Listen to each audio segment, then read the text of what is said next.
अब अगली खबर जो है वो छिंदवाड़ा से होगी, जहां पर परासिया में हल्का सा बुखार आया और किडनी खराब होने से बीते 15 दिन में 3 बच्चों की मौत हो गई। ये बात सुनने में आपको अजीब लग रही होगी, लेकिन ये पूरी तरीके से सच है।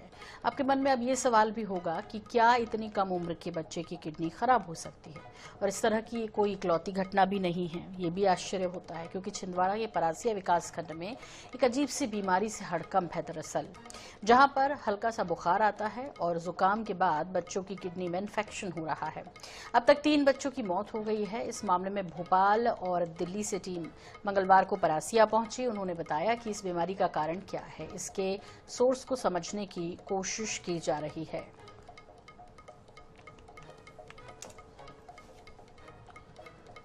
तो फेल हो रही है बच्चों की किडनी और 15 दिनों में 3 बच्चों की मौत हो चुकी है।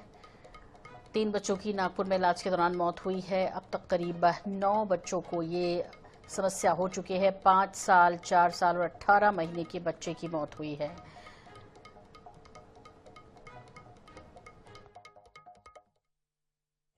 एमएसयू नागपुर से सस्पेक्टेड एईएस के केस रिपोर्ट हुए हैं। इस बीमारी का कॉज क्या है, उसके सोर्स को समझने की कोशिश की है हमने।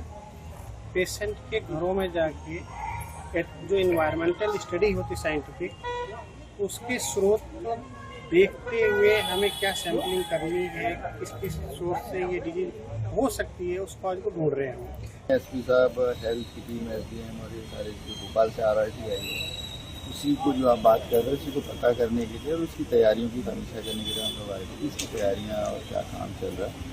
तो अभी तक ये स्थिति है कि जो नागपुर में जो बच्चों की डेथ हुई है, उनके रिलेटिव्स के सैंपल, उसके आसपास के पानी के सैंपल, बाकी जो मच्छरों के सैंपल, वो सारी चीज़ें पर काम करने के लिए आरआरटी टीम भोपाल से भी आई हुई है। लगातार जो गांव हैं उन पर हमारी जो सर्वेलेंस का काम स्वास्थ्य विभाग की टीमें कर रही है, आगे भी जारी रखेगी।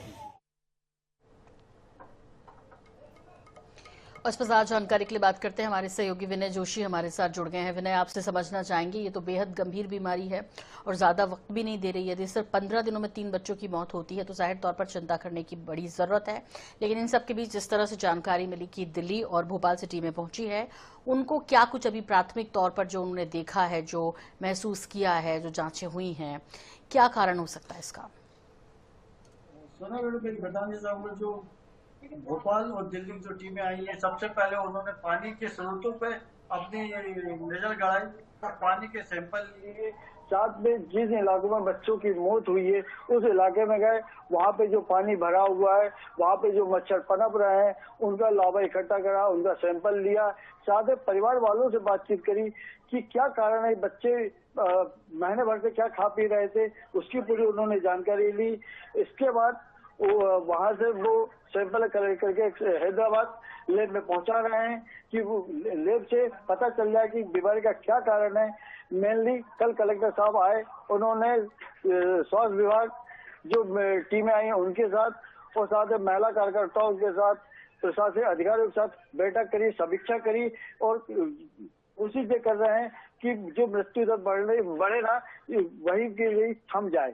सोनल जी बिल्कुल। ऐसे में विनय, आपसे ये समझना चाह रहे हैं कि चूंकि अब एक्शन लिया जाना चाहिए, कई और बच्चे भी इससे पीड़ित हैं, ऐसे में उनको क्या एहतियात बरतने के लिए कहा गया उनके पेरेंट्स को, और बाकी जो अन्य बच्चे हैं या अन्य लोग जो हैं जो सेवन कर रहे हैं, उनके लिए कोई अभी ऐसे कदम उठाए गए हैं कि इस तरह की बीमारी का शिकार ना हो?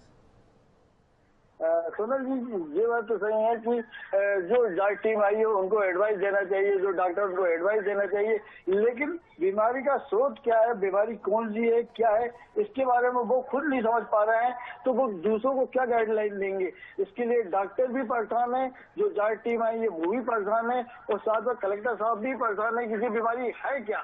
कुछ लोगों का कहना है कि कोरोना का वेरिएंट है, जो नया वेरिएंट बच्चों ये सिर्फ कहने, समझने और महसूस करने से नहीं होगा विनय। जाहिर तौर पर इसमें जो है गंभीरता से, और चूंकि दिल्ली और भोपाल से टीमें पहुंची हैं तो जल्द ही कोई निर्णायक मोड़ पर पहुंचे, क्योंकि और बच्चे जो हैं इससे ग्रसित ना हो, ये सुनिश्चित करना बहुत जरूरी है। फिलहाल अपडेट लेते रहेंगे आपसे। बहुत शुक्रिया इस तमाम जानकारी के लिए आपका।